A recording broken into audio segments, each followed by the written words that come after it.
Hey guys, Kirk here from AcidByte, and today I'm going to show you guys how to use a cracked glass transition in DaVinci Resolve. As you can see here, I've already got my footage imported and I've got my timeline set up, but the thing that makes DaVinci a little bit different than every other program is it all starts in the import footage stage. So what I'm going to do is make a couple new bins. The first one is called mats. The second one, I'm going to name it cracked glass. And then I want to select my mats bin, and I want to go into my hard drive where I have all my downloaded assets that you got in the pack. I'm going to select all of those and then right click them and do add as mat. So what this does is when DaVinci adds these files, it actually takes all of the alpha information from them and it makes mat files of them. And then right after that, we're going to click our cracked glass folder and we're going to drag everything into it.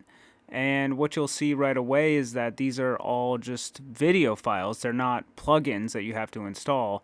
And the reason that's important is because our assets are not going to be affected by software updates or version changes or any of that kind of thing. They're really easy to use. So I mean, for example, you can see that I'm working in Resolve 16, but the assets work in 15, 14, 13, and they will in 17 as well. Okay, so let's move into the editing tab. The first thing I'm going to do is grab my two pieces of footage and bring them into my timeline. So these are the ones we're going to use the transition on. And then, of course, the next thing I want to do is figure out which transition I want to use. So if you double click on one of these, you're going to see that it looks like a lot of black with some kind of white specks on it. And that is because DaVinci interprets the alpha data as black. But in your download folder, you're going to receive some preview files so you can pre-plan which transition you want to use. And so once you found the one you want to use, you just grab that and bring it onto your timeline.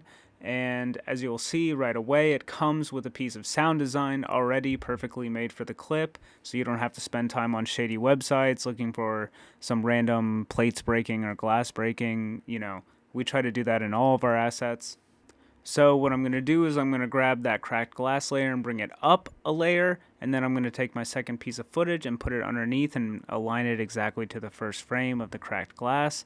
And now one thing you're going to have to do here is you're going to make a cut at the end of the transition, and you're going to grab the rest of that footage and then bring it back down to the layer it was on before, so that the first and second piece of footage overlap for exactly the amount of time the transition takes place.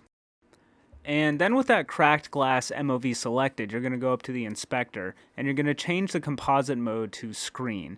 And what that is going to do is it's going to bring back all those little reflections and sparkles in the pieces of glass. It's really subtle, but it adds a lot to the effect in the end. So now we want to actually create the transition between the two clips. And to do that, we're going to go over to the color panel. Now, what I'm going to do here is I'm going to select the first clip from the second piece of footage. And that was the clip that we made after we made that cut in the second piece of footage. And now I'm going to add a alpha output. So then we want to go up here to our first node and right click it and go all the way down to add mats and do timeline mats. And then it's going to show you all of those mats that we made when we added those files earlier in the import phase. And since we're using number 8, we're going to choose cracked glass 8. Okay, and so that's going to generate this external mat node. And you're going to drag a line from the first blue box all the way to the alpha output. And then you're going to click on the external node, you're going to go back to key, and you're going to deselect loop and deselect lock mat, and then just preview the transition. And obviously it looks amazing. Let's go to the edit tab and try there.